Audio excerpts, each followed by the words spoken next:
প্রশংসা করছেন Mohammad Abdul Kaium, guardian of the street. দেশ সেবায় অনন্য অবদান রাখায় এমরাইজ হিরোর সম্মাননা পেলেন ৬ জন।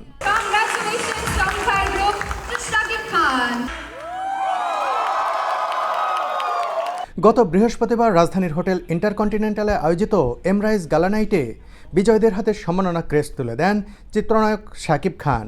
নিঃস্বার্থভাবে যারা দেশের জন্য, মানুষের জন্য ও মানবতার জন্য কাজ করেন তাদেরকে এমরাইজ হিরো হিসেবে সম্মাননা দেওয়ার এই মহতী উদ্যোগটি নিয়েছে আবুল খায়ের গ্রুপ। সম্মাননা প্রদান অনুষ্ঠানে উপস্থিত ছিলেন প্রতিষ্ঠানটির head of corporate affairs and legal Sheikh Shabab Ahmed সহ গণমাধ্যম কর্মী, নাট্যকর্মী ও শতাধিক কন্টেন্ট ক্রিয়েটর।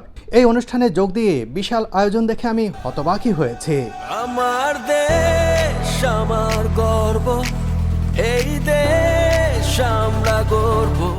এমন আয়োজন ও সম্মাননা দেশ সেবায় অগণিত মানুষকে উদ্বুদ্ধ করবে বলে আমার বিশ্বাস। আপনি যদি দেশের জন্য নিবেদিতভাবে কাজ করে থাকেন, এমরাইজ হিরো নমিনেশন জমা দিতে পারেন www.emraizebd.com এই ওয়েবসাইটে গিয়ে।